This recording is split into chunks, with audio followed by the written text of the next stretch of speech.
3枚技。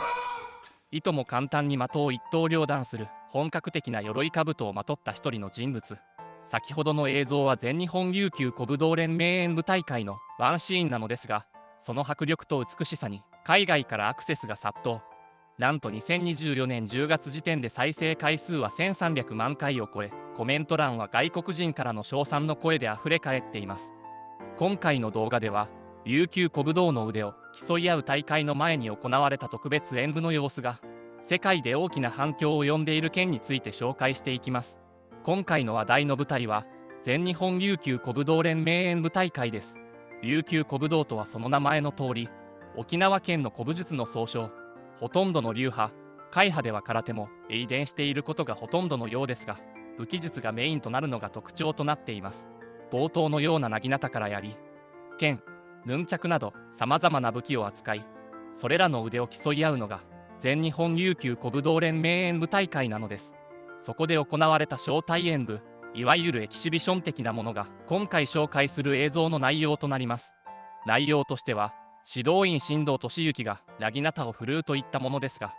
実際薙刀とはどういったものなのでしょうか。この武器は平安時代に登場した長い柄の先に反りのある刃がついたものを指します。時代劇でも着物にたすき掛けをした武家の姫君や武士の妻、娘たちが使用している場面が多く描かれ、戦う女性の武器として普及し、そのイメージが広く知れ渡っていることも特徴的です。離れた位置から相手を攻撃できること、重力に従って振り下ろすだけで攻撃ができるため腕力を必要としないことが女性によく使われた理由だとか。そんな武器を男性かつ指導員の新藤俊之氏が扱ったことで凄まじいパワーとなり、外国人の心をわしづかみにしたのかもしれません。印象に残る斬撃だ。彼のスイングはそれほど速く見えないのに、綺麗にスムーズに的を切り落とした薙刀を過小評価していたよ。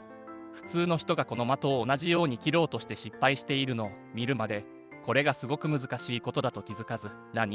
めちゃくちゃ簡単そうって思ってた。こんな大きな武器で的をきれいに切るのは難しいに違いない。なのに彼はかなり重い鎧を着て、いとも簡単に言ったよ。おお、伝統的な鎧を見るの本当に好きなんだ。映画と海外で実際に着ている人を見たことがなかったね。テクニックもすごく洗練されているし、ハードなトレーニングを積んでいるのがわかる。など、ここでは紹介しきれないくらい称賛の声が相次いでいました。そんな世界から高い評価を受けた全日本琉球古武道連盟演舞大会の映像を全て見ていただく中で注目してほしいのはやはり新藤俊之指導員の見事な太刀筋でしょう。実はこの人物、刀剣、日本刀について高度な知識を持ち、取り扱いを許可されているお店、刀剣商で店長を務める傍ら、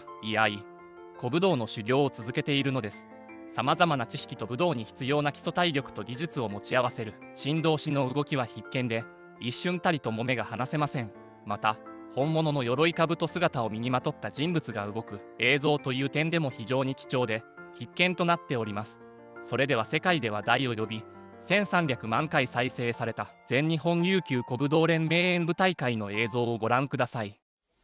新藤が、試し撃ち、薙刀ですね、による試し撃ちを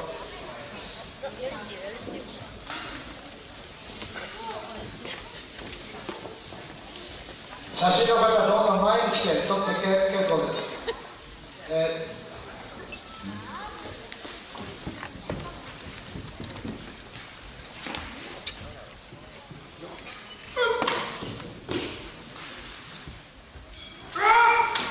なかなか合わせるのが非常に長物ですので、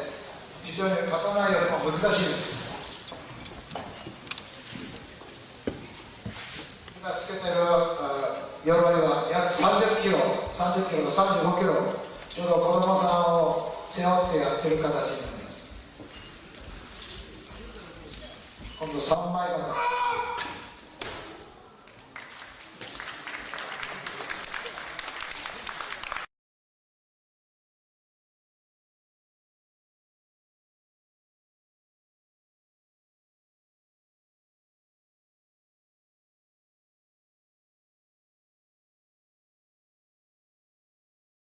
いかがだったでしょうか。鎧兜をまとった状態で薙刀が繰り出す一撃はまさに迫力満点で、多くの外国人が心を奪われる理由も納得ですね。動画にあったような琉球古武道は現在でも修行を続けている人物がまだまだ存在し、